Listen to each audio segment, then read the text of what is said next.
Hogstye.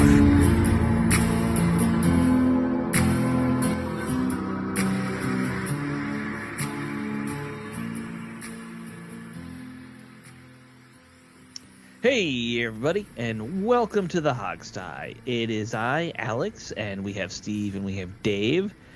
The season is over for Washington. Ended on a high note, which was nice. We're going to talk about that game, of course. We'll talk about the fact that Scooter Turner is no longer our play caller on offense. Are you the only one on the planet that calls this man Scooter? I'm calling him Scooter because, he scooted on out of here.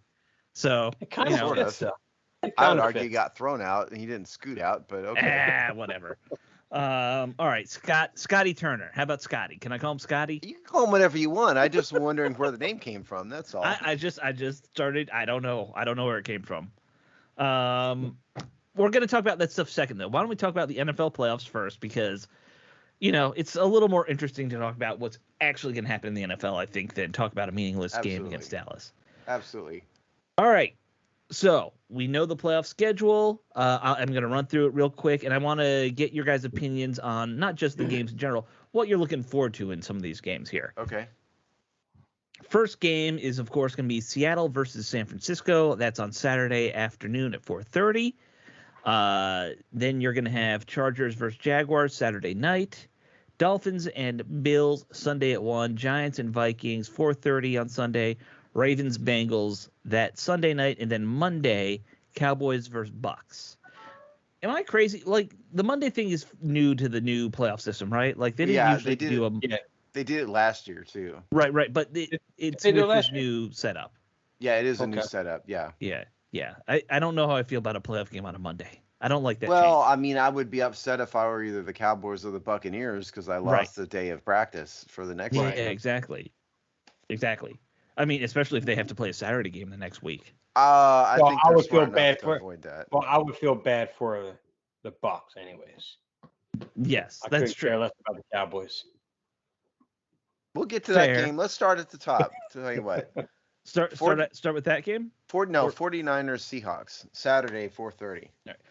Honestly, looking at the schedule, this is probably the most interesting game of the week, in my opinion. San Francisco, I think we all know is really good, but Seattle's been like that Cinderella story all season. Everyone thought they were going to be a bottom feeder, and here they are in the playoffs. Who'd have guessed Geno Smith would be a legit serious starter? Yeah, I mean, I think I don't even think Seattle guessed that.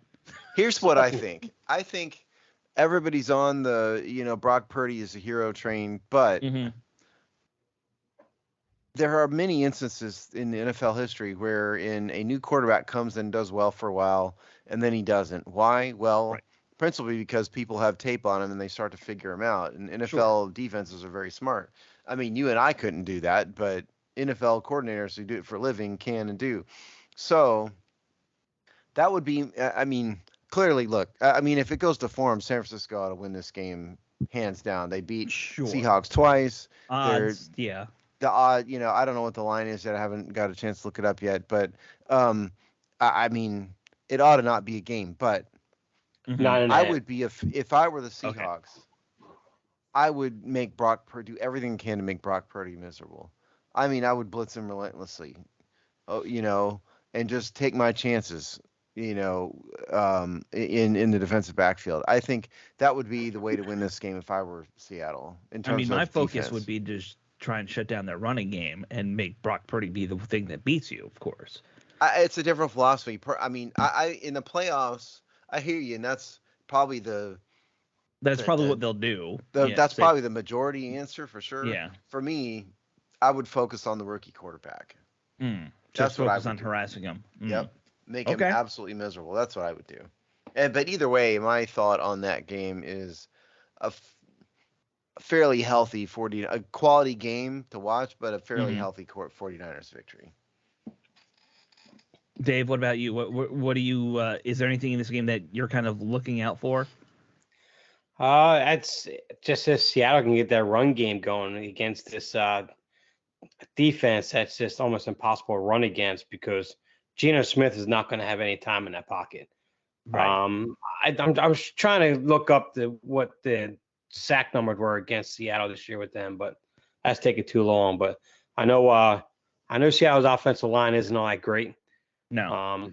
But Geno Smith has had a great year, and I'll be honest with you, I'm rooting for him in these playoffs. I'd love to see him take Seattle as far as possible. I've loved this story all year. I made him my honorary second favorite player of the league. I can't put anyone over Mahomes right now. So, but it's just I've loved the story. I loved what Seattle's done this year. Mm-hmm. But unfortunately, I just don't see that they have enough to get past San Francisco. I mean, they could try to apply as much pressure as they want on Brock Purdy all they want. The only problem is Kyle Shanahan is going to make sure that he's going to have Christian McCaffrey or a Kittle right there for his safety valve, and it's just I don't know. I could see a good game going into halftime, but San Francisco definitely pulls away. I think there's at the end of the day, there's just way too much offensive firepower for Seattle. Oh yeah, I mean, especially with Deebo Samuel back now. Right. Yeah. San Francisco is just so stacked, both on offense and frankly on defense. Yep. It's going to be hard to see them getting knocked out in this first round. I generally love anytime you have like a divisional game in the playoffs. These teams are going to know each other better. We all know how that goes. So that does make for a little bit more of an interesting game. Something could happen that we're not expecting. It's not like Seattle doesn't have a good coaching staff who can get their team prepped for this thing. Yeah, clearly, obviously, Pete Carroll is one of the best. Yeah, no question. It's really difficult to beat a team 3 times in 1 year. Sure, it is. Sure. So, I mean, statistically speaking, everyone always kind of sees that as a trap. It seems like in these playoff games. But can you see like the Seahawks winning this game would be like an epic level upset? Oh yeah, it would go. It would be for their fans, an all-time moment. Oh yeah, it would be the Redskins beating the Cowboys in the playoffs kind of moment for them. Look, Seattle's gonna be favored to, if not be the Super Bowl favorite, they're number 2 in the NFC, right? The 49ers, you mean? 49ers. I'm sorry, yeah. Did I say yes? The 49ers are. I think they ought to be the favorite. Personally, I think they ought to be the favorite. They're not. I can see that. The only reason I think they're probably not, one, the quarterback situation. You're on your third quarterback, but also you're not the 1 seed, so like that plays into it. Right. But yeah, I think it's going to be a game. It's probably going to be the game I'm looking forward to the most watching. So, I will say that much about this one. All right, let's talk next game, Chargers Jaguars. I'm still surprised the Jaguars made it. It's unbelievable. Yeah. I kind of thought in the beginning of Trevor Lawrence's career that he was going to be a bust. Yeah. And not necessarily because he was talentless, but I mean, the Jaguars are a train wreck, their coaching and all of that mess they went through. And it's hard for quarterbacks to develop on horrible teams, but it's kind of worked out. I'm very surprised. Look, that first year they did everything they could to ruin his career. Oh yeah, they tried to Redskin him. I've many times said the Redskins could write a book on how to ruin quarterbacks. Absolutely, absolutely. Yeah. And they tried to do that to Trevor Lawrence, but good for him. So it's like, what do you expect in this game? This is a tougher one because certainly, we on the Hog side don't pay nearly as much of attention to AFC teams, like especially West Coast teams and West Coast teams. Yes. yeah, I know it's tough, but I would say what seems to me is, I don't know how much speed the Chargers have here. I would tend to lean Jaguars just because I think that their offense is a bit more potent, probably. Yeah. Their offense, when performing at high level, which wasn't the case early in the season, but that caveat aside, I tend to favor the Jaguars just for that reason. Well, it's not that it's not speed is not San Diego. The Chargers are built off of. They got size on the outside of Mike Williams and Keenan Allen. That's what I'm saying, though. They're all, these are possession and 50-50 guys. Correct. Yes, they are that. They have a really good offensive line unit, but what really kind of stands them out in this game is Austin Eckler. Austin Eckler is a guy that is, I mean, if it wasn't for Christian McCaffrey, he's probably arguably the best receiving back in the league. And he's very, very he's very fleet. He's very quick on his feet. As I'm stumbling on my words here. Mm-hmm. Yes. And the one thing that the receivers on the outside of Williams and Keenan Allen, they open up the intermediate on for San Diego because the Chargers, because of the fact that their size and their ability to get the 50-50 downfield. The safety is being held back almost every time to stay over top of usually Keenan Allen half the time. So it's just that offense is just very, very tough to stop. And San Diego's defense, they're not a great defense, but I believe they've been top 10 in turnover margin this year, I think, if I recall correctly. So they are a pretty opportunistic defense as well at the same time. They can be scored on, but go ahead. By the way, they should still be in San Diego. I mean, Dave said San Diego 100 times. I still think of them as the San Diego Chargers. You were stupid for moving this team to LA NFL. Yes. I just want to put that out there. Just as stupid as Mark Davis moving the Raiders to Las Vegas. It's just business, guys. You don't understand. Oh, well, we get that part. Yes. Business is stupid sometimes, Steve. If you would like to learn more about these kind of things, check out our other podcast. It's Just Business. Yes, the podcast that I sometimes come in on when Chris is just not wanting to do things. Yeah, he's the emergency super sub. Yeah. The one thing that I'm sure plenty of like ESPN or NFL Network are talking about this, and I don't sit there and watch talking head shows, so I don't know. But the interesting thing is you're talking two very young quarterbacks who are probably going to be in the playoffs almost every year for the next 15 years in this game, which with a quarterback-driven league, that is a story in itself that we have to look forward to here. So that would be my thing to watch for. I hope that the game lives up to that and we see just like a crazy shootout by these two young quarterbacks. Yeah, I think it's going to be a close game right down the end. It very well could. They're fairly evenly matched talent-wise. Yeah. Mm-hmm. Yeah, I think so. And I mean, Justin Herbert with the Chargers is, he's the NFL's next great quarterback. By the way, does everybody realize? I didn't realize it till this moment. Chase Daniel is the backup there. For who? The Chargers. Oh, I did not realize. Yeah, Chase Daniel is still around. Good still backing people out. Oh, absolutely. He's been getting huge paychecks for many, many years. Oh, yeah. He's made something like $30 million just never throwing passes. Never playing. You want to know how many games? He's started 5 games in his entire career. Played in 74.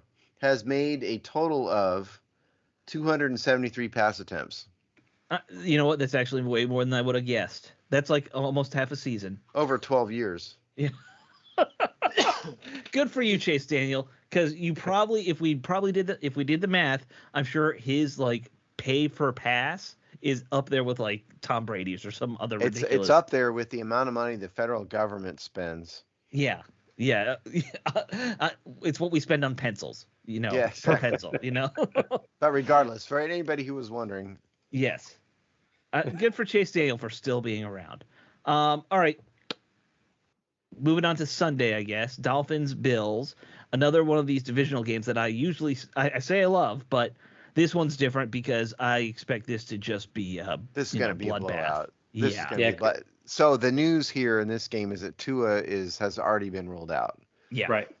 And so I've seen people talking about Tua should probably retire after. Well, that may be the case. That's another topic, Yes. after all this. But for this game, he's out. So you're down to, I think, Skylar Thompson. Right. I don't trust any quarterback named Skylar. I'm just going to say Skylar's not a quarterback name.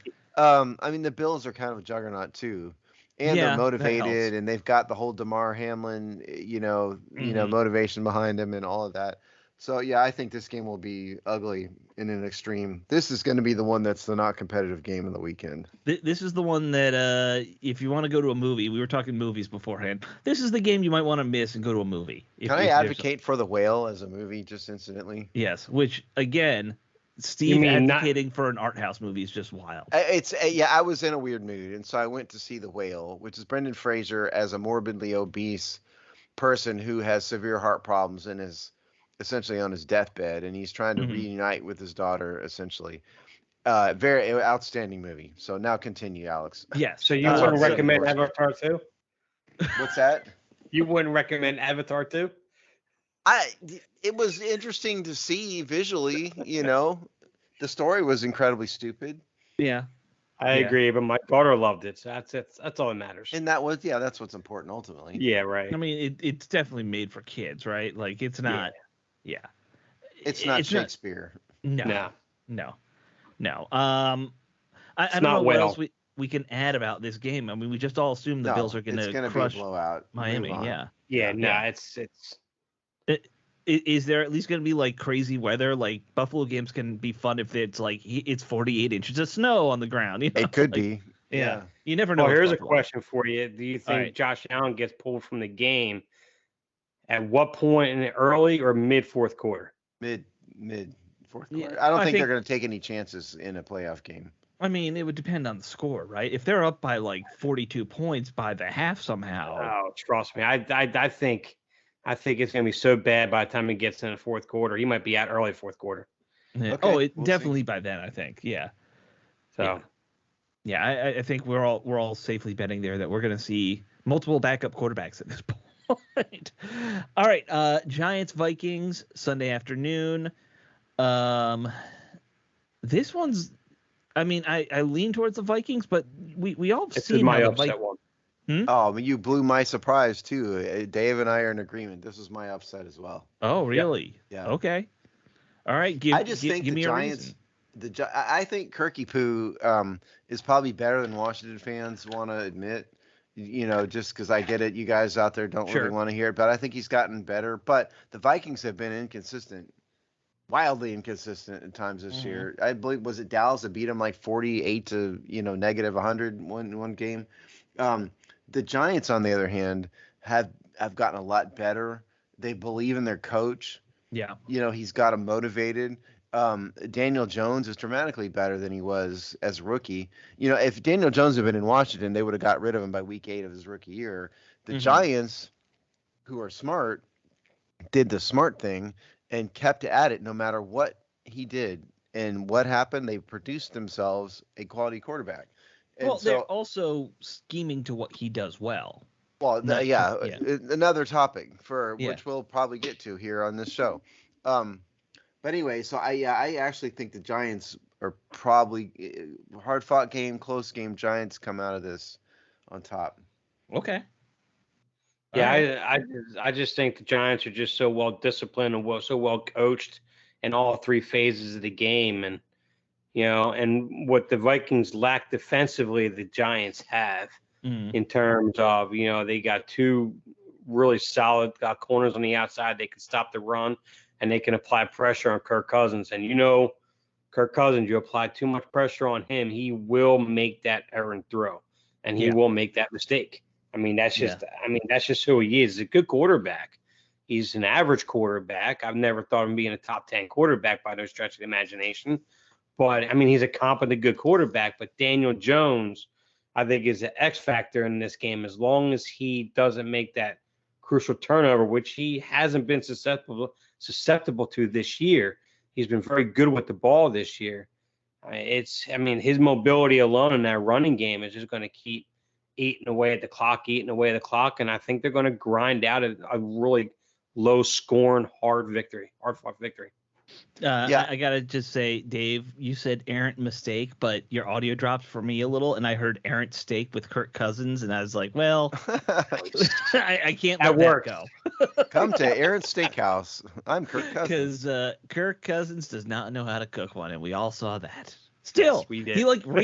He's like keeping that bit up apparently, where he posts pictures of him making terrible food. Should I pretend, for the sake of the show, that I know what you're talking about? You don't know what he's you talking can. about? No, I do not. Okay, when Kirk was here, he once posted I think it was like Memorial Day or something. He's like making some steaks on the grill, and he was first off, he was cooking them in tinfoil on the grill, and they were the most sad, disgusting, gray, gross pieces of steak you'd ever seen. I mean, there was no char on them or nothing. It was Not that I would be able to do any It was better. something Who you am I get to at Conroe's criticize? Steakhouse. Who am I to criticize? Eh. I don't know how to use a grill. No, you do not. You don't know how to use anything in your kitchen either. I do not. Still. No. Yeah. No. I moved out of one house and the owner's manual was still in the oven. Oh, Steve. All right. My friend and his wife came over and opened the oven, and I didn't even know the owner's manual was in the oven. True story. Yes, we all believe it too. Ravens Bengals, Lamar Jackson. It sounds like out. So can we just say this falls in that same bloodbath category? I mean the Ravens backups suck donkey balls for the most part, and they're terrible. I mean, their offense is already kind of sucking donkey balls. Well, yeah, but Lamar Jackson scores points and wins games. Right. You could argue about he's not a traditional quarterback. I'm a Lamar Jackson fan. You have to take a non-traditional approach with him, and the Ravens have been pretty good about designing offenses to fit his skills. He's never going to be, Mark Rippon back there. No. He does what he does well, but the Ravens have tried to plug these other guys into that same system, and it doesn't work very well. So if Lamar's out, then this game is not going to be close. If Lamar's in, he's had kind of a bad history in the playoffs. Sure. And so there's no guarantee they would win, but it would definitely be a close competitive game. But if Lamar really is out, then it'll be comfortable Bengals victory. Random Lamar thing I saw on social media. I should just say Twitter, but I saw it on Twitter. Lamar Jackson and the what's the Georgia quarterback's name? Who just won? Bennett. Yeah, Bennett. Yeah, Stetson Bennett or whatever. They're the exact same age, which is kind of wild. Yeah. To think about. He's going in his 8th year in college, I think, next year, didn't he? Yeah. It's crazy. Yeah, that's kind of nuts. Yes. But I saw that and I was like, well, that's kind of weird to think. Jackson, it feels like he's been around forever already. Yeah, it's very hard when your quarterback is designed like Lamar Jackson to find backups who can fit in that scheme and not just get hurt also. RG3 was actually the perfect backup in terms of that. Yeah, he was in a lot of ways. Although his arm was just shot by the time he was. Yeah, it was over for him. Yeah, right. Yeah, but that type of player would have been the perfect backup. Yeah. So good luck Bengals in the next round because I'm just assuming you're going there. All right, let's talk about the evil empire versus the GOAT Dallas. The GOAT, who's also like the evil emperor. I don't understand. I was wondering who you were calling the evil empire. That is true. This is the game where I wish you could tie in the playoffs, but you can't. All right, Cowboys, Buccaneers. Buccaneers kind of like the Jaguars. You're kind of amazed they made it in because their conference was garbage. I guess that helps. Well, it was like Gus and Ron Rivera's first year.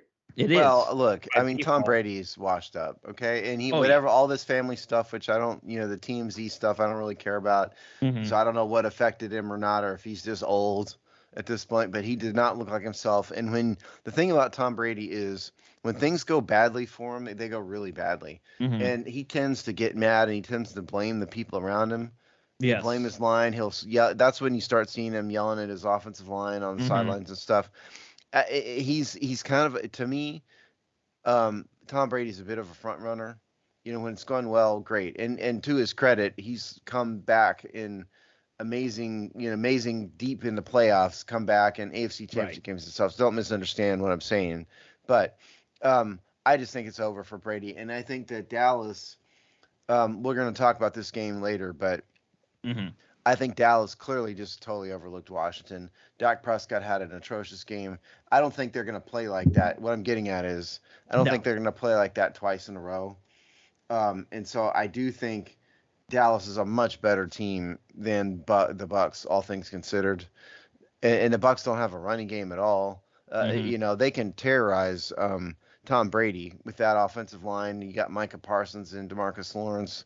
So I actually think Dallas will probably wake up from their slumber, their Washington-induced slumber, and do fairly well in this game. Well, let's see. The last time that Tampa Bay beat a playoff team this year was Seattle on November 13th, and that was a relatively close game.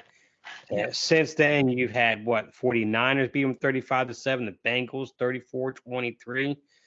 You know, I mean, you got done having the Falcons beating them.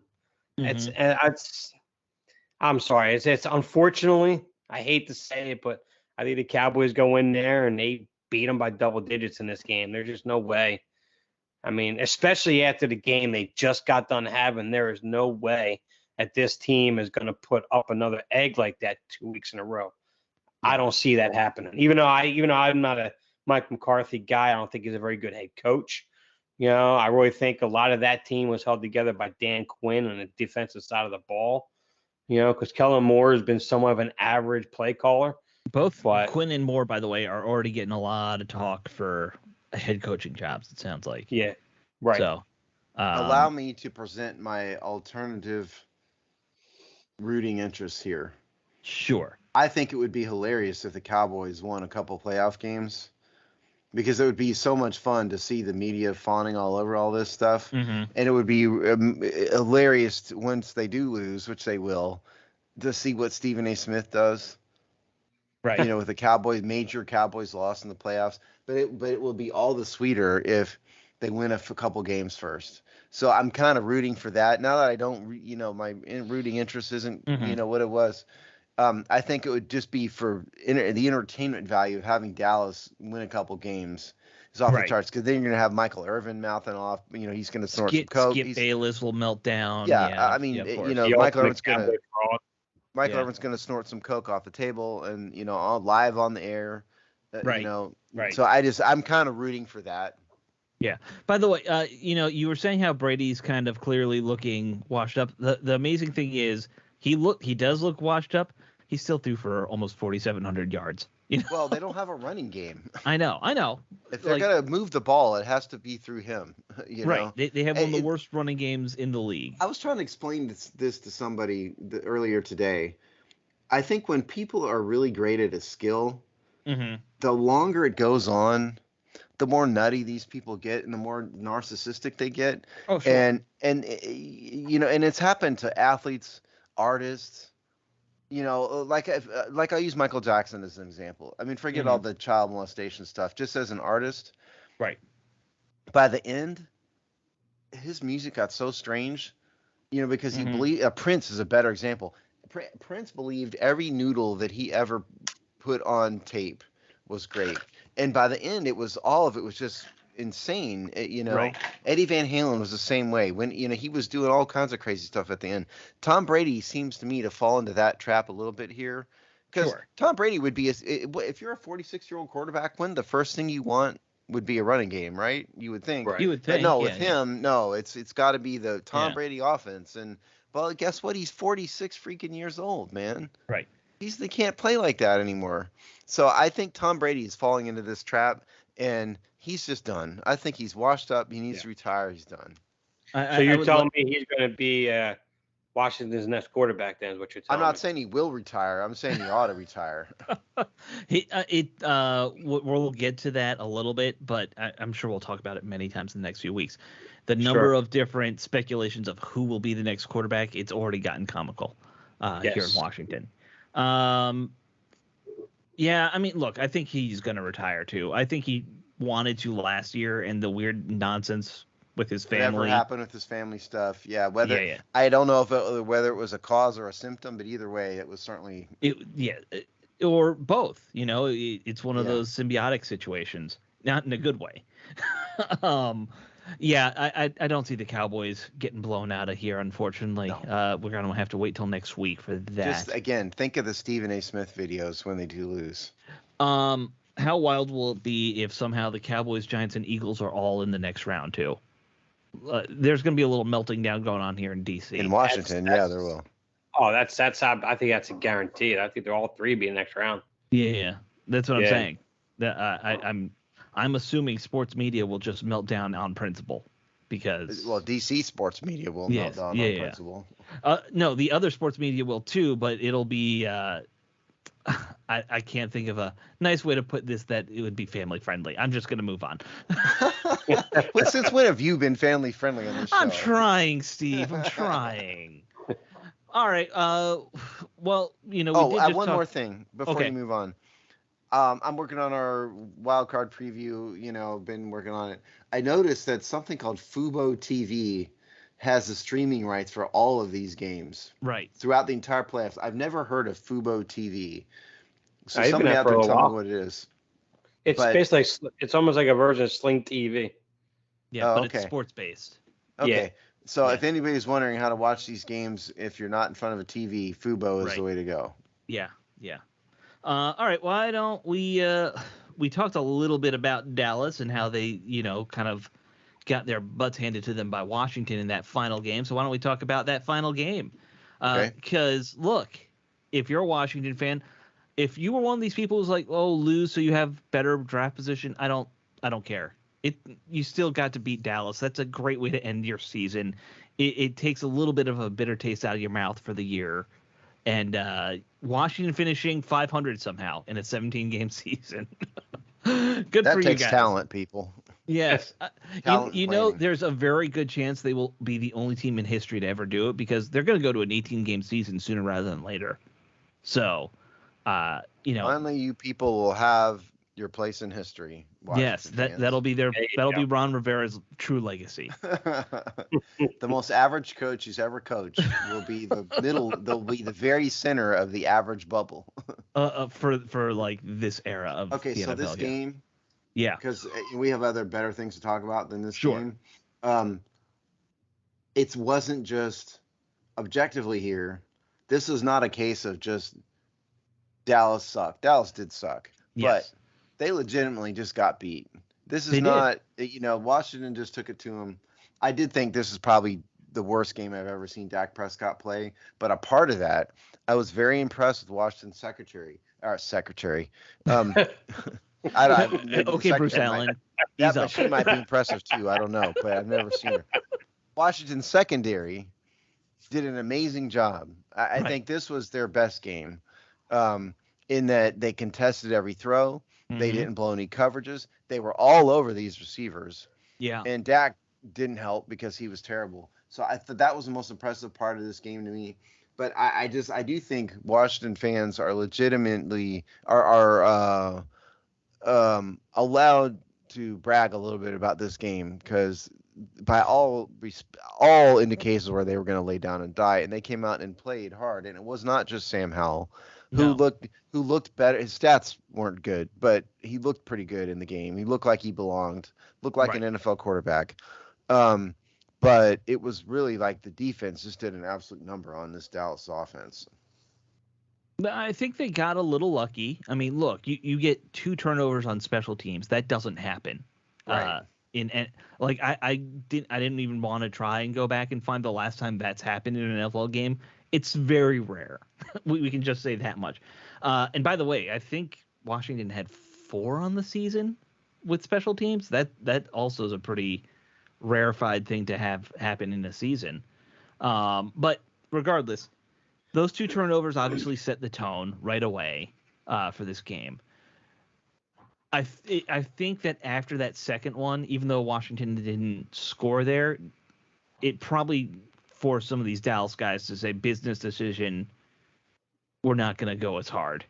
Maybe that might have been true. Yeah. But they were flat from the start.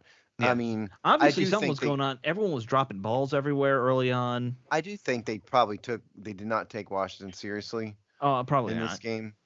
Probably yeah, not. For sure. But again, that having been said, Washington just flat out beat them. But the most important, none of this matters. The most important thing is we get to play the Trustway game in this game. Okay, so I'm going to run through some stats and you guys can guess because I haven't been able to do this in weeks. Sam Howell was 11 for 19, 169 gross yards. The net yards after the sacks was 158. 1 touchdown, 1 interception. Quarterback rating 83, which is Yeah. Rushing wise, they're 41 for 50, 151 as a team. Jarrett Patterson, remember him? 17 for 78, 4.6 yards per carry. Jonathan Williams, 2.7 yards per carry. Reggie Bonifant, 2.7. Receiving, Terry McLaurin, 3 for 74. Jahan Dotson, 3 for 72. So, the question of the day, did Tressway outpunt the offense? I'm going to say no. I'm going to give my reasoning. Okay. Washington left so many points on the field because they got in the red zone on, I think, 3 drives and didn't score completely. One was the missed field goal, the interception, and then there was another one that I'm trying to remember what happened that last one. But so because of that, because they had multiple drives where they turned the ball over, I'm going to say no. Okay. Dave? I'm going to say no for that reason. Also, if I recall correctly, a lot of their punts came right around the 40, 35-yard line. So it wasn't like he was punting super deep from his territory. So I think it would be slightly under what the total offense was. Wait. Quick question. Does the punt where the ball got turned back over count in his yardage total? Because remember, he had there was the muff punt that they caught midair. Well, I think that was the second punt. I don't know the answer to that. Yeah, that would be a wild card in there. It would. Well, that would have been what, like a 40-yard, 50-yard punt, right? Probably. That one. Yeah. I'll say that they credited him with 7 punts. Okay, so they probably counted that then. Yeah, I think they counted it. Okay. Right. This is perhaps, ladies and gentlemen, the best Tressway game we've ever played on this show. I'm so excited about this. Are you ready for this? All right. Tressway had 7 punts for 319 yards. Ooh. 45.6. But here's the best part of this. The net passing yards and the net rushing yards, 309. Okay? But so Tress out 10 the short entire offense. But if you take the gross passing yards of Sam Howell alone, that is 320 yards, which would be 1 yard over Tress. Wow. Now, the official answer is you got to go with the net passing yards. But I believe, if I'm not mistaken, this is the closest we've ever had in the Tressway game. That's got to be the closest where I get Tress back on the show to talk about this game. I don't care about any of the rest of it. I really want to get Tress back on here and we can talk about it. I mean, I want to talk to him. How do you get so many turnovers on special teams like that? Because I want to say, are you aware how excited Steve Thomas gets every week about playing the Tressway game? If we ever do, I'm gonna just have to wear the Tressway jersey the whole time, right? Like I have to wear it at that point. We can try to get him on again. We had him on a couple of years ago. Yeah. Well, we gotta get him to sign that for you. Well, I'd have to go to a. We can't really do that. Yeah, we can't do that. If we got him on the show. No, I'm not talking about through the show. I'm just talking about we got to find a way. Generally, yeah. Generally. I mean, I got so many weird things I wish I'd gotten signed. I wish I'd gotten Bruce Allen to sign his father's book that I have. That would have been just such a weird thing to have, even though I don't really like Bruce Allen. Would the signature have always smelled of like tequila? How does his pen smell like booze? It doesn't make His sense. alcohol soaked hands. Okay, he actually used an alcohol-soaked quill to write everything. Defensive-wise in this game, by the way, nothing exciting on any of these stats. No, Derek Forrest, Danny Johnson, Clay Hudson, David Mayo had 7 tackles each combined. The sacks were F.A. Obata, and that was it. On Dallas' side, nothing. This was just horrible offensive stats. I'm not going to read all this stuff. And nothing. So that is the Dallas game. What do you take out of this game for Washington going forward? Not much. I mean, it was good. Washington fans rejoice. I get it, but I don't think you can take much. Well, I think the biggest thing, of course, is going to be you've now seen what Sam Howell will look like in an NFL game a little bit. I don't think you can say we know everything about him. It's one game. Like, you got to put it into context. What I wrote after the game is the good news with Sam Howell is we've seen he does have enough of some NFL skill sets where you could say, all right, if I put him in a game in the future, he's not going to embarrass himself. Like he has an NFL caliber arm, maybe not elite, but it's there. He has good mobility, maybe not elite, but it's there. I don't know if he has the mindset to be an NFL starter long term or even an NFL backup long term. Like if there's one thing you should have learned as a Washington fan this year, it's that the mental aspect of playing quarterback is so much more important than the physical talent. Because Carson Wentz has all the physical talent in the world, and his mind is as fragile as a piece of china. Taylor Heineke doesn't have it, and he's a much better NFL quarterback. Taylor Heineke has more confidence than all of us put together and everyone listening put not together. Not me. Are you kidding? No. I said confidence, not arrogance. Oh, sorry. Yeah, okay. Never mind. And Taylor Heineke probably has about as much physical talent as some of the people on this show. His arm is just not that great. I think you're giving us too much credit. I know. Look, but here's the thing. I think you all see what I'm saying. We need to know where Sam Howell is on that. Judging from the comments in our comment section, which I now monitor more than Alex does. Yes, I was thinking I might get back into that. There is a significant number of and you guys have to tell me what the Twitter Illuminati think. There's a significant number of people in the fan base apparently who are already fairly convinced that Sam Howell is the next franchise quarterback. Mm-hmm. That is what is being said, at least that I have seen. I don't know. There's definitely a segment of that out there already. Let me just blow your bubble. He had one decent game. Mm-hmm. The stats weren't that good, and it was a running game in the 18th game of the season. To his credit, he won. He looked decent. This does not in any way mean that he's going to be a starter. It doesn't mean he's great. It means what it realistically means to me is he bought himself a chance next year. Mm-hmm. That's it. That's my thought. I think there's stuff you could stand there and develop. That's it. Right. Yeah.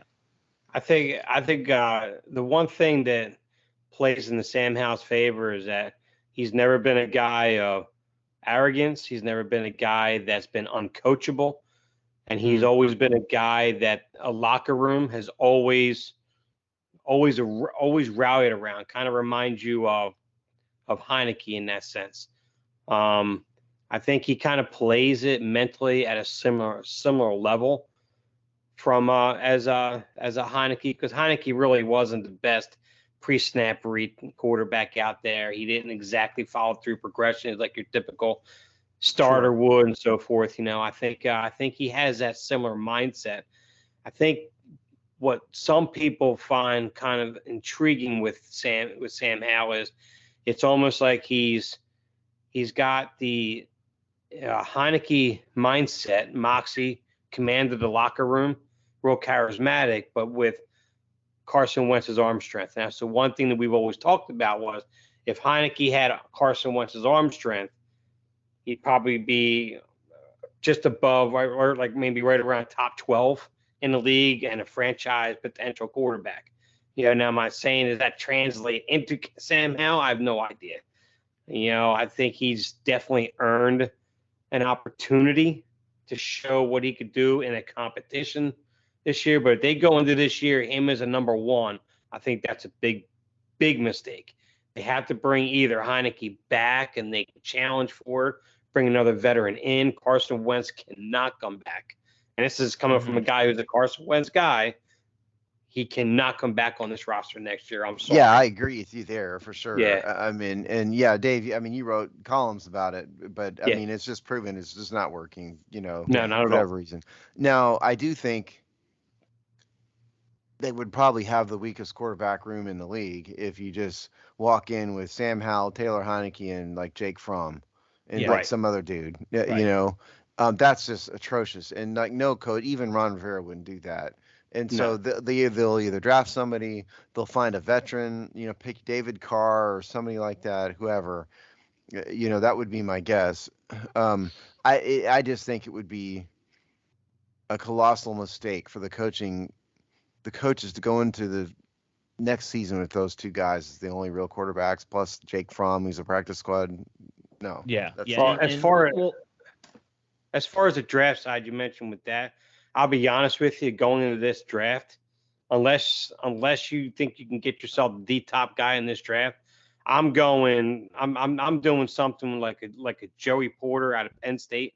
as your corner opposite of St. Juice. You mean to you're get that recommending defense. someone from Penn State, Dave? I'm shocked. Yeah. Just Yeah, like I they're- recommend Dotson. Yes.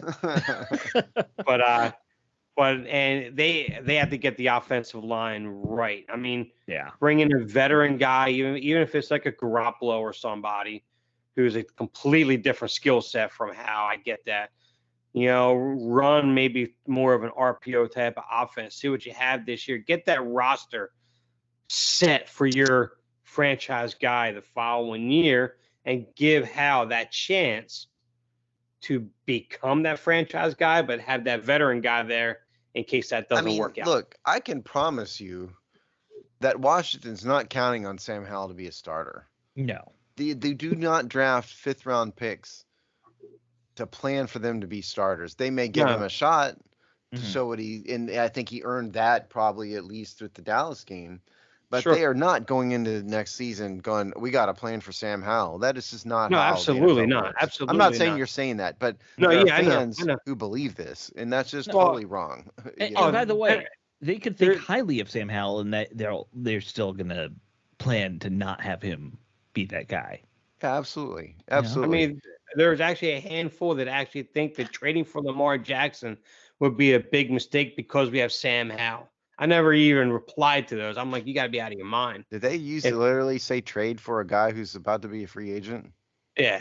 There Well, are there you go. So there that are people shows you right doing there. that. Now, here's my thing. I don't think Ron Rivera and Lamar Jackson mesh well in terms of scheme No, and I don't philosophy. think so. No, not at But- all. And if you, so let's say they tagged him. I don't necessarily want Ron Rivera trading future draft picks for a guy like Lamar Jackson either, because I don't think Ron Rivera is going to be here. No, But- and I think Washington would ruin him. Yeah, probably. Behind our O line, yes, they would. Oh, that's the thing. I mean, in the draft, we'll get to the draft, and we got to set our off-season schedule and all of that. But Yeah. Right. Washington needs to go and draft 7 offensive linemen. Like every Right. pick should be an offensive lineman. I'm being facetious, but it's a But you're just not. a travesty of I kind of am not. It's a travesty of justice what Ron Rivera did to this offensive line. Notice that Trent Williams is about to be a first-team All-Pro. Mm-hmm. Why is he not in Washington? Somebody tell me, and don't tell me it's take his side and tell me he was wrong. What should have happened? Ron sits him down and goes, look, I'm sorry. Here's what you should have. People need to come to me for these things. I'm sorry what happened to you in Washington, Trent. I wasn't here. We'll do everything we can to make it right. I apologize on behalf of the organization. But we are not going to trade you. We will not trade you. You are too valuable. We cannot replace you, and we cannot get value for you. We are going to keep you. Are you telling me, Steve, that a 4th-round pick or whatever it was not good value and for a bag Trent of spicy Doritos? I mean, it became Benjamin St. Juice maybe, but that was not. What? Yeah. So what? Yeah. I like him. He's a nice guy. That's what should have happened with Trenton Williams and Brandon Scherf. Maybe Brandon Scherf just was bound and determined to get away from a train wreck organization, but we'll never know. Did they offer him a real contract? Did they not? Point is, Ron Rivera needs to draft 7 offensive linemen. Yes. After he drafts Joey Porter. Just leave the Penn State guys out. No more Penn State guys, just to make Dave mad. I think that Penn State's got to have at least one good guard or something that we could draft to make Dave happy. Were they there when Jerry Sandusky molested those kids? No one was there when Jerry. No, Jerry Sandusky was like 10 years ago. I'm just. It's like long gone from that, there, my friend. Yeah, like LeVar Arrington was there when Jerry Sandusky was there, Steve. I'm just asking. That's all. Yes. Yeah. So I mean, look, we'll talk draft when we get to that. Joey Porter's the son of Joey Porter, the linebacker. I didn't realize that. Yes. Yeah, Joey Porter, the second, I think he's at late. Yeah. Right. Yeah. So of course, thank you, Wikipedia. Yes. The big thing is right now they fired Scooter, as I like to call him, Scott McLuhan. Scott McLuhan, not Scott McLuhan. I'm sorry, Scott McLuhan. Wow. They fired him too. Scott Turner. They fired where'd Scott that come Turner. from? Sorry. So they fire Scott Turner, who, of course, whoever becomes the OC should be a major factor in who's in the quarterback room. Well, this is the thing. Is exactly that. We don't know what kind of system this team's going to run. Ron Rivera is not an offensive dude. He's a defensive coach. He let Scott Turner, Scotty, basically run the joint. And Kinda, yeah. I mean, I don't. they wanted to be run heavy. We knew that that's Well, what yeah, Ron and and Marty wanted. I mean, I think they did the right thing in letting Scotty go. Don't misunderstand me, but I think that um, he's getting too much of the blame. I think. I mean, again, I've said this many times this year. The players at times have played terribly, Sure. and so that. But I think it's a bit of a misnomer to say Scott did not try to tailor his offense. He did. What happened at the beginning of the year? They had a guy they believed in mistakenly in Carson Wentz, pass happy, yeehaw, all the time. That didn't work. What did they change into? The offense changed into a run heavy offense. And then when Brian Robinson came back, all of a sudden they're an interior power run offense. This is all Scott Turner did all this. And so I don't think he's just like some rube who doesn't know how to coach. It didn't work and he needs to go. Don't misunderstand me. But I think a lot more of the blame is on the players than what people want to admit. I'm done. Counterpoint. It's also a coach's Sorry. job to coach up quarterbacks and coach up your O-line and maybe not have your entire offensive line fall over on themselves every time you drop back for a pass. Well, that's also when you get a bunch of pansies in as your offensive linemen, courtesy of the head coach and Marty Mayhew. Sure, that's part of it too. I'm not saying he's at fault for making those picks because I think Ron and the Martys do that. I don't think he was in the draft room or not draft room because they didn't draft any of these guys. They're all retreads. But yeah, I think he does bear responsibility for development too as a coach.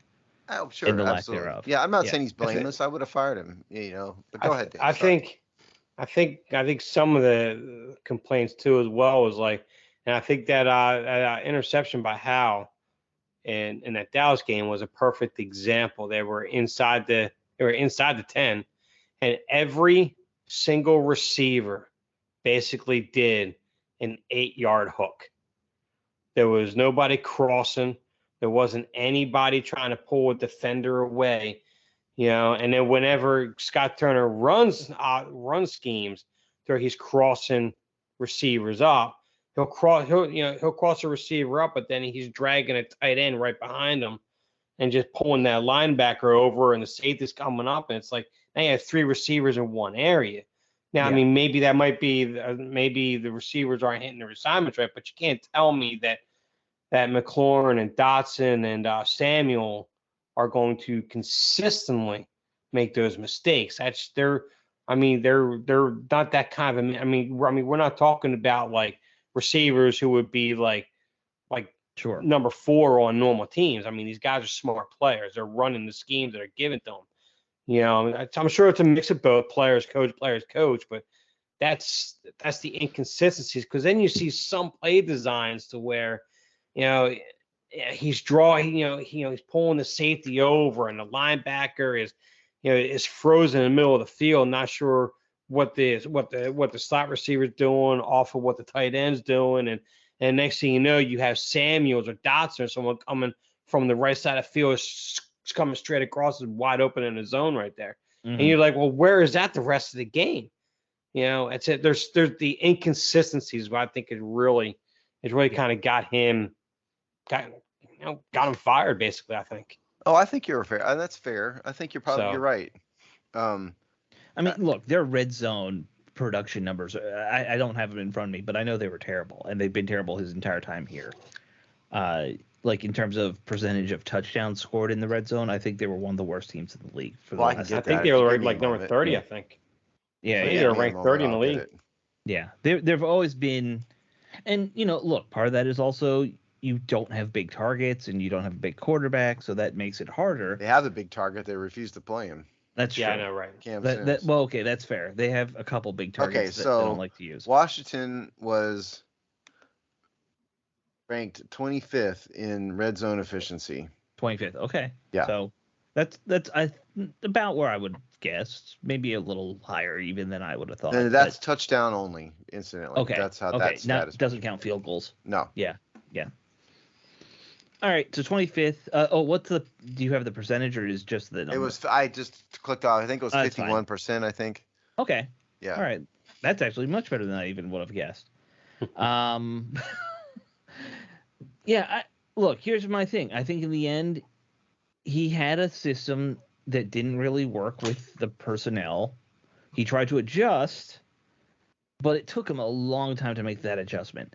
I also think that there's, like if you look at Scott Turner, he doesn't strike me at least as a guy who gets the players rallying around him very well. He seemed very mild mannered, and maybe that's just how he is outwardly to the media, and internally he's not like that. But I just always got that vibe. Remember how he went down to the sidelines and he just did not want to be down there on the sidelines calling plays early in the year? Mm-hmm. Like that to me was an interesting little case study of him trying something that I would have assumed would have helped him communicate with his players better, and it didn't. Scott Turner looks like a guy who went from the Phi Alpha Delta, fraternity straight into KPMG, to be an accountant. That's who he reminds me of. I think you have a point in saying that he doesn't strike me as someone who can really motivate people very well, and that might have been part of it. But I think the biggest issue really all year for Washington's offense has been a lack of consistent offensive line play. Oh, above absolutely. all else. That's hurt them all the way. You can't turn lipstick into a pig, I mean, as the old saying goes. And so I don't know if the greatest offensive coordinator in the NFL at some point would have been limited by the fact that the offensive line blows chunks. Sure. Especially compared to some of the other offensive lines that they played. So that's that. Now, do we dare speculate on who his replacement could be? Oh, there are so many names out there. Yeah, I don't know if that's even worthwhile to even guess. Yeah. I mean, there's some fun ones. I mean, of course, people get absurd. They want guys who are already OCs. I've seen people saying Kingsbury should come. I saw somebody say Jay Gruden when I clicked on somewhere today. Was it me? Because I've jokingly put Jay Gruden out like 8 times. I actually responded to someone saying that. I said, mentioning Jay Gruden without the restraints. Yeah. And this receiving core, and you get him a quarterback. I'm not really sure Sam Howell would be that guy. I mean, it could be a pretty fun offense, man. I mean, he had a really good offense with Andy Dalton out there in Cincinnati. As an offensive coordinator, the guy is a really good offensive coordinator. But wouldn't he have to have no self-respect whatsoever to come back? So the funny thing is, by the way, he was, because he's been on the radio with Grant and Danny every every week. They asked him, "Hey, would you come back and be the offensive coordinator?" jokingly, and he said, "Who's the owner?" That was his response. Oh, interesting. Yeah. Basically, they went back and forth, and he's like, Dan would never hire him, and he would never come back and work for Dan. So that's pretty much the standard response for anybody who's ever worked for Dan Snyder. Yeah, exactly. Yeah, no kidding. I mean, the funny part is, I think if Dan Snyder sold the team and they needed an offensive coordinator, Jay would absolutely do it again. I think one name that would be of interest, I think Matt LaFleur got fired by the Jets. Got the boot. Yeah. So we Redskins fans know who he is. But, I mean, do you really want the offensive coordinator from the Jets? Right. No, I don't. The popular name, Steve, you might not have seen, is the Buffalo offensive assistant who used to work for Schuler. Yeah. Schuler. Oh, okay. Yeah, I hadn't heard that, no. Yeah. Actually, I would love to see, I forget the name of the coordinator. Yeah, I think he's a quarterbacks coach actually, or offensive control coordinator or whatever in Philadelphia. I would like to see him bring that offense up here, especially if they want to try and make Sam Howell their guy, because you saw what they did with Hurts. Sure. Hurts. No one ever thought Hurts was ever going to be a franchise quarterback. I mean, yeah, you didn't. Nobody ever thought that, but they built an offense for Hurts to succeed. Yeah. They could do the same thing for either Howell or a guy that they draft or whatever. But it is a run oriented offense based off the quarterback. Mm-hmm. So obviously they'll need to have either Hal or even like someone of that nature to run that offense. But that would be an interesting. I can't remember his name now off the top of my head. But so can I throw some cold water onto this particular fire? Of course. because that's just what I do.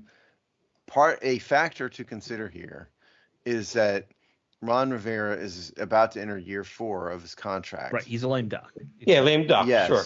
And so there aren't going to be too many in-demand, up and coming coordinators who would want to take the Washington job for that reasons, particularly if the ownership situation's not straightened out pretty quickly, because then all the good ones will get snapped up. So it's entirely possible. All these names, it's fun to speculate and all that, but it's entirely possible they're going to get like Joe Schmedlap from Joe's House of Waffles and football to come in here for a year or two. Oh, absolutely. And I think if they are going outside higher, which, by the way, I'm kind of guessing they'll go inside higher, like just Zampese just becomes it.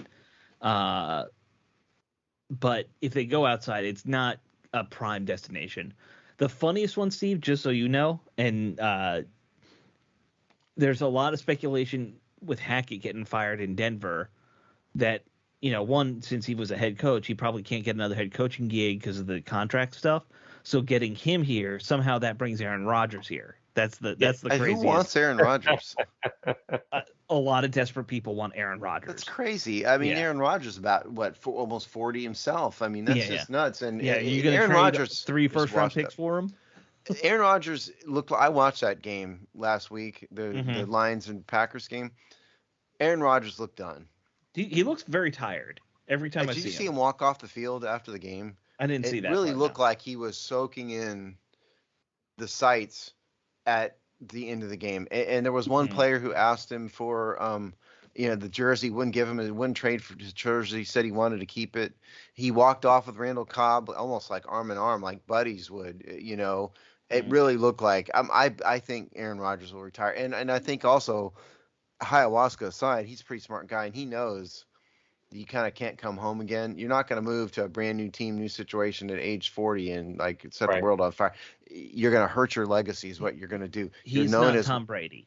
I think he's better than Tom Brady personally. No, but I mean, like in terms of that longevity thing, he doesn't have that. He's not going to.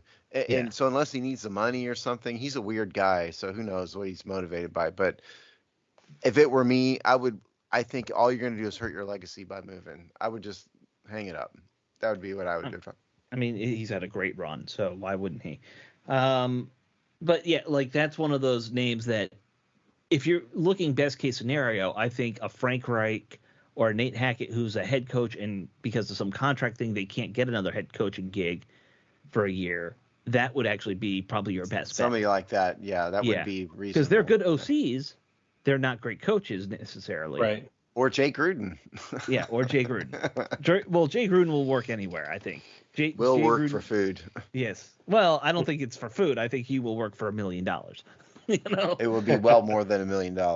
Yes. Well, whatever OC is getting paid. I don't know what the going rate for an offensive. Well, none of that is published, because they keep those private, and they tend to not get leaked to the press. Yeah. Head coaches get leaked though. Like but that's different though. The assistants typically don't. Random thing, just head coach wise, Lovie Smith. Who didn't see that coming? And I feel bad for the guy, but I don't because he had to know it was a 1-year deal. The Texans are a team. Mess.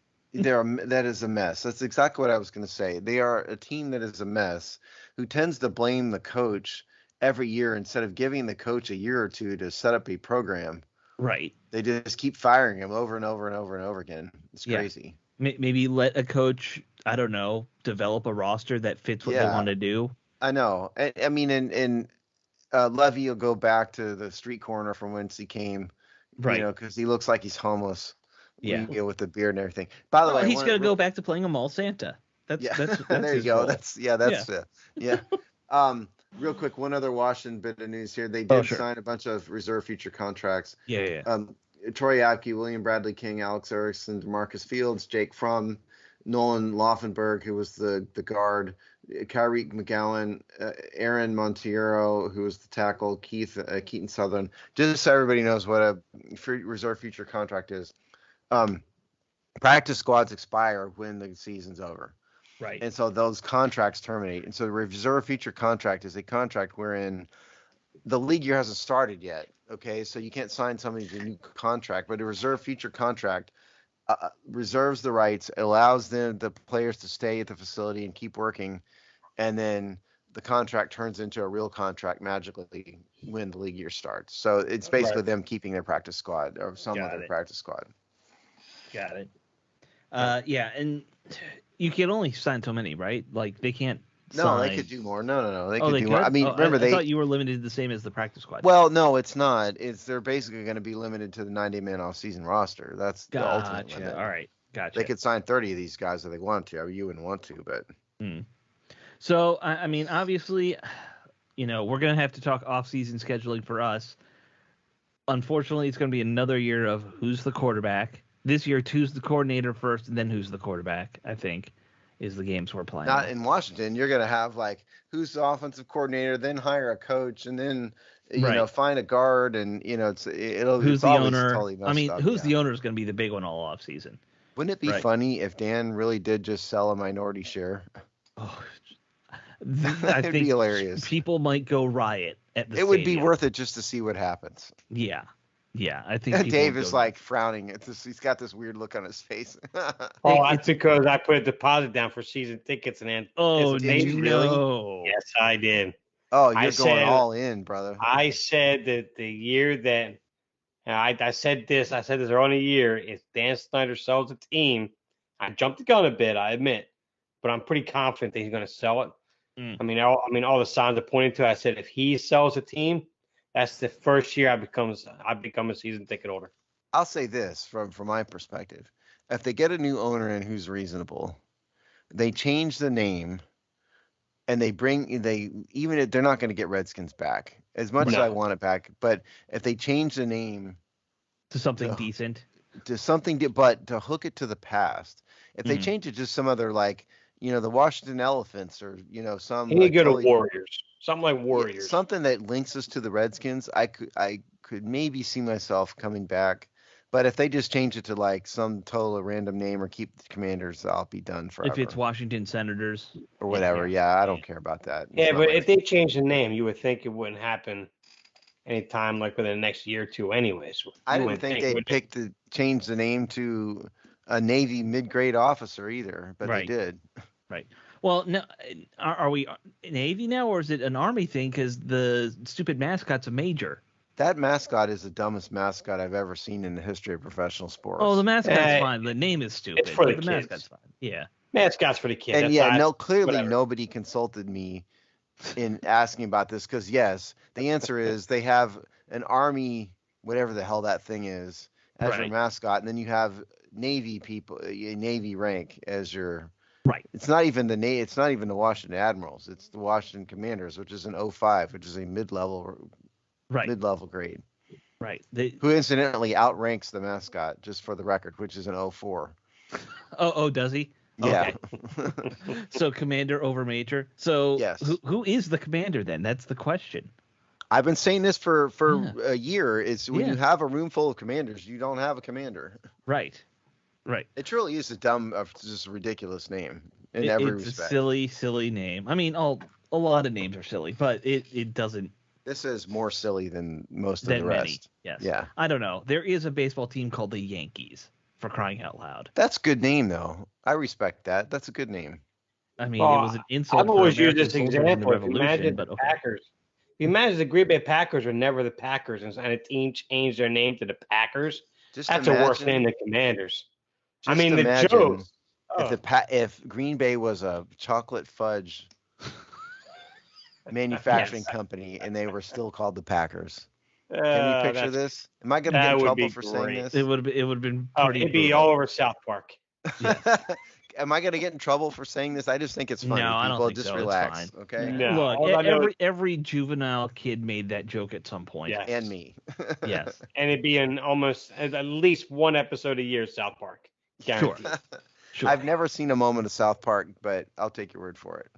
Oh, they ripped Dan Snyder. They had multiple episodes of destroying Dan Snyder. They did. Somebody was sending me cartoons for a while. That was Dan Snyder. I don't know where they came from. That might have been from South Park. No, Was no, it? it was the what was that? That there was some other podcast that started doing little cartoons about Dan Snyder.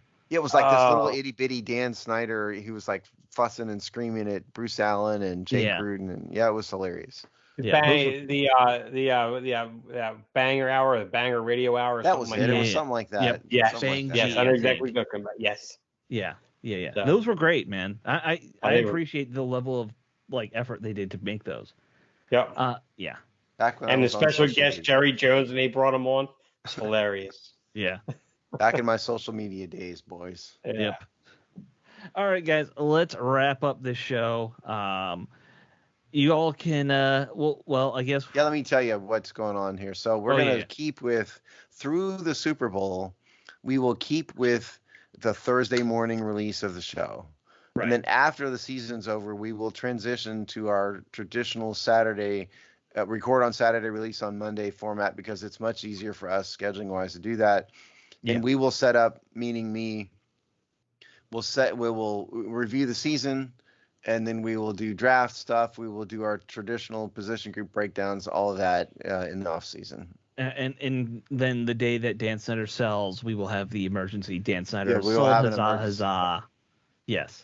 In the day he sells a minority share to his team. That might be the last episode.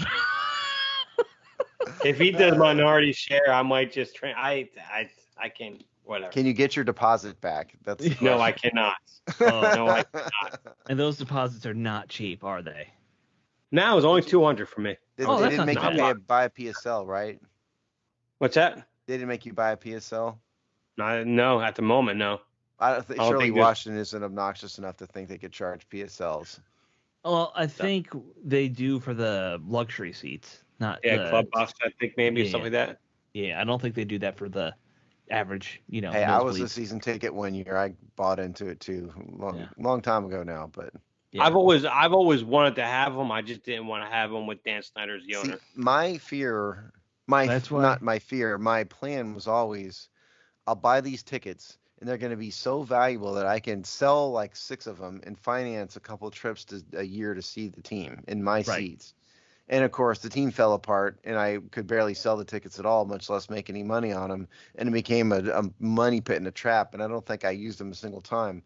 And so that was the end of that adventure. It was a learning experience, shall we say? Yes. And that's what Dave is going to I've- be too. I've I'm only like just under 2-hour drive away anyway. So the wife and I go out there, see a game, we make a night of it, and come back the following day. Yeah, for me, it was like airplanes and hotels, and it was a Yes, whole I don't have to big deal with figure. all that. Yeah.